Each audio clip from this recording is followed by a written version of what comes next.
మార్కాపూర్లో రేపు సీఎం గారి ప్రోగ్రామ్ ఉంది, స్టేట్ ప్రోగ్రామ్ ఉంది. దాంట్లో మొత్తము స్టేజ్ కానివ్వండి, నిర్వహణ అంతా కూడా మహిళా పోలీసులని నియమించడం జరిగింది.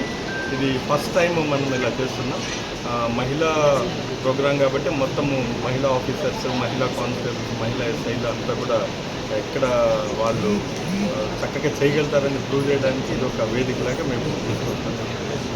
Thank you. ఎంతమంది మహిళా అంటే 200 మహిళా ఆఫీసర్స్, కానిస్టేబుల్స్ వాళ్ళని వాడుతున్నాం. బయట traffic is different. Main stage అలాగే పెరిఫెరల్ స్టాల్స్ ప్రతిదీ కూడా ఇంపార్టెంట్ ఎక్కడుందో, సీఎం గారు ఎక్కడ ఉంటారో ఆ ఏరియా, డిగ్నిటరీస్ అలాగే పబ్లిక్ ఎక్కడ మీటింగ్ ఉందో ఆ ఏరియా అంతా ఉమెన్ వాడుతున్నాం. So we are very confident that మహిళలు చాలా చక్కగా చేస్తారనే దానికి మా డీజీ సార్ కానివ్వండి, అలాగే మా ఐజీ గారు కూడా దీన్ని ఆర్డర్స్ ఇవ్వడం జరిగింది, ఇలా యూజ్ చేద్దామని. So we're applying like Prakasam role model. It should be role model. Women ఫోర్స్తోనే మొత్తం ప్రోగ్రామ్ కండక్ట్ చేసి సక్సెస్ చేస్తాం కూడా, అవుతుంది కూడా 100%. Thank you. మార్కాపురం ఉంటాయా